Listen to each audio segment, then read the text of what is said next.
Buenos días, estimados alumnos, pues sigamos realizando las orientaciones para realizar las actividades del día de hoy. Hoy estamos ya a 1 de febrero del 2022, ya terminamos el mes de enero, iniciamos el mes de febrero, el mes del amor, de la amistad. Y bueno, sean bienvenidos a esta clase y es orientación, ¿sí? Para saber qué es lo que vamos a realizar el día de hoy. Pues a lo largo de este mes, ustedes desde que inició el curso pues están realizando un reto lector. Cada mes pues vamos leyendo libros, lo iniciamos en el mes de diciembre, empezamos en el mes de diciembre y enero, llevamos ya 2 meses leyendo varios libros, buscando pues diferentes libros que nos han gustado y que queremos compartir, ¿verdad? En ese registro ustedes van escribiendo los títulos de los libros y los personajes que aparecen. Pues pueden ser cuentos, poesías, leyendas, pero bueno, ¿de qué se trata la actividad que vamos a realizar en la asignatura de español? Primero recordar cuáles de los cuentos que ustedes han leído, pues son los que más les han gustado. Van ustedes a elegir 3 cuentos o 3 textos que sean sus favoritos, que ustedes hayan leído hasta este momento, y van a completar la tablita que se encuentra en su cuadernillo de trabajo. Les dice acá el texto A, pues es escribir el título y el autor. Por ejemplo, no sé si el texto A es Hansel y Gretel y el autor, quién escribió Hansel y Gretel, ¿no? ¿Quiénes son los personajes que aparecen? ¿Cuáles son los lugares donde ocurre la historia? Acuérdense que la historia de Hansel y Gretel, por ejemplo, ocurre en el bosque, en la casa de la bruja, en la casa de caramelos, de dulces. Lugares donde ocurre la historia es ahí donde vamos a ir colocando, son los escenarios. La historia trata brevemente vamos a explicar de qué trata esa pequeña historia. En el texto B lo vamos a hacer con otro texto favorito que tengamos, puede ser una poesía, puede ser una leyenda, puede ser un cuento, puede ser una fábula. Vamos a elegir 3 textos que son nuestros favoritos y vamos a ir completando esta tablita para que después podamos responder a estas 2 preguntas. ¿Qué pasaría si los personajes del texto A, es decir, imagínense que en el cuento aquí puse el cuento de Hansel y Gretel, y acá en el B puse Caperucita Roja, y acá en el C puse la leyenda de La Llorona, ¿no? Y de repente dice, ¿qué pasaría si los personajes del texto A se trasladan al lugar o los lugares donde ocurre la historia del texto B? Imagínense que en el cuento de Hansel y Gretel elegimos acá que los escenarios donde ocurre la historia son los bosques, la casa de caramelos, y en el texto B que pusimos Caperucita Roja, pues está la casa de la abuelita. ¿Qué pasaría si Hansel y Gretel se trasladan a la casa de la abuelita? ¿Qué pasaría? ¿Cómo sería la historia? ¿Cómo creen ustedes? ¿Qué sucedería? A lo mejor pues cambiaría la historia, cambiaría el final, a lo mejor igual en que cambia igual el escenario donde ocurre el texto, igual cambiaría igual la forma de vestir los personajes. No sé, ¿ustedes qué piensan que sucedería si cambiamos a un personaje o a los personajes de una historia a otra? Y en la número 2 dice, ¿podría funcionar la historia del texto C con esos personajes y lugares? ¿Por qué? ¿Tú piensas que si cambiamos a los personajes de un cuento y los ponemos en otro, podría funcionar la historia? Sí, no, ¿por qué? Aquí tú vas a explicar cuáles son tus razones, ¿verdad? Después de realizar esa actividad de español, en ciencias naturales vamos a continuar con la reproducción de las plantas. Para ello les voy a compartir un video en el que se muestra cómo se reproducen las plantas. Las plantas tienen, como ustedes ya vieron en la sesión anterior, vieron que las plantas pues tienen también sus partes, ¿no? Estambres, pétalos y otras partes que lo conforman, estigma, embrión, semillas, etc. Pero aquí lo que vamos a ver es que las plantas se pueden reproducir de manera asexual y sexual. Y en el video vamos a observar cuáles son las características de la reproducción asexual y cuáles son las características de la reproducción sexual. Después vamos a ir colocando los nombres que se encuentran en los recuadros de abajo, vamos a ir colocándolos en los recuadros que se encuentran en el esquema de su cuadernillo de trabajo, y en la parte de arriba dice escribe cada palabra en el lugar que le corresponda. Bien, para poder apoyarnos de esto es importante leer las páginas 46 a 50 de nuestro libro de Ciencias Naturales, ¿sí? Para poder responder a las preguntas que se encuentran acá y también completar el esquema. En la página 46 nos habla de que es probable que hayas visto sembrar tallos que no tienen flores o frutos y que después crecen.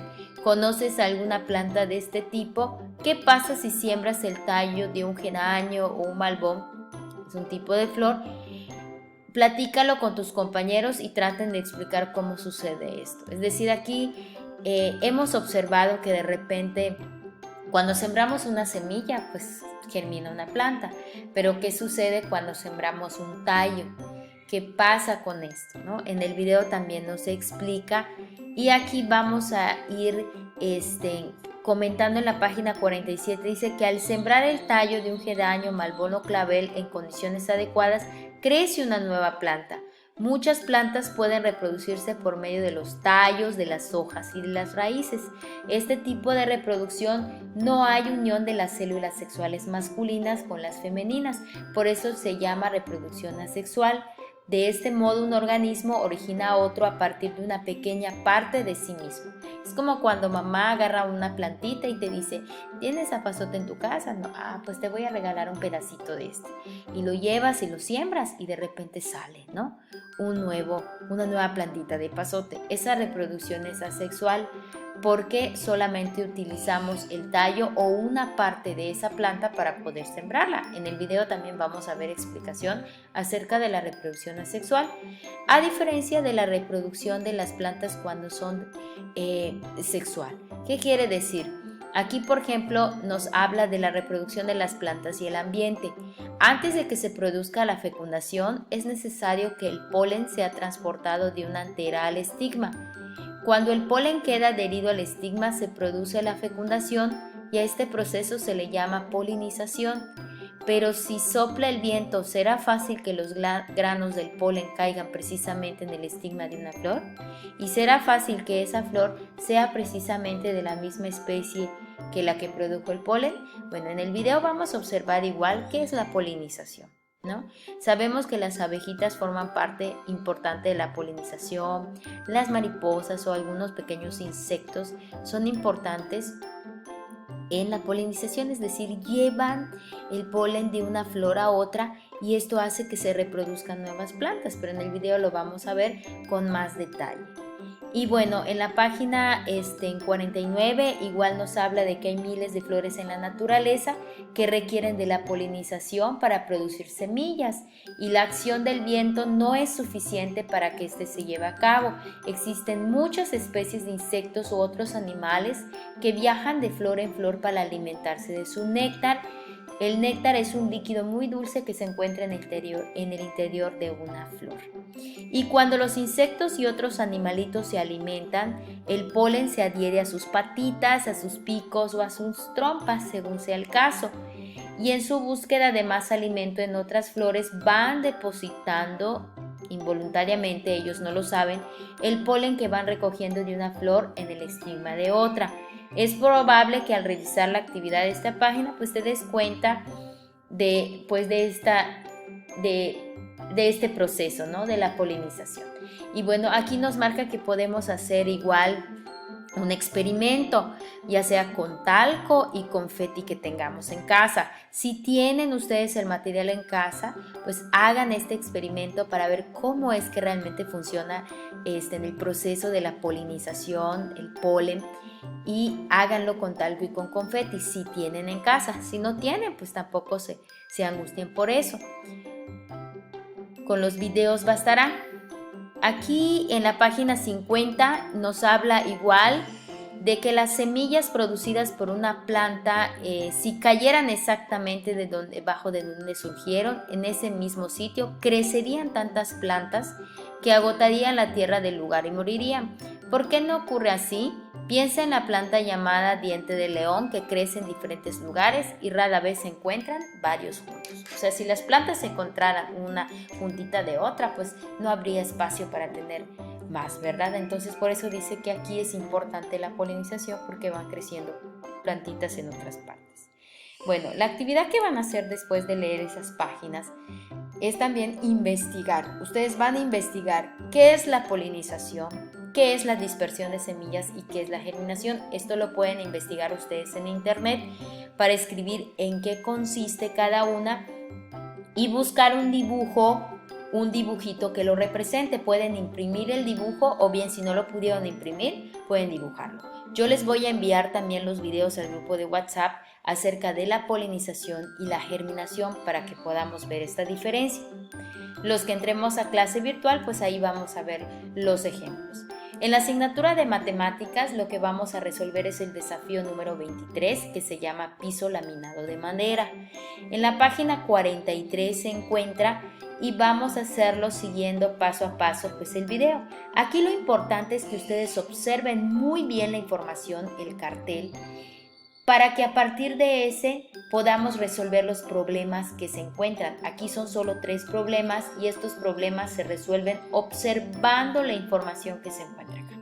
Por ejemplo, acá dice, ¿cuánto cuestan 3 cajas de piso laminado de 6 milímetros de grosor con descuento? O sea, si nosotros observamos aquí, piso laminado de madera, térmico, no incluye instalación, oferta, precio por metro cuadrado.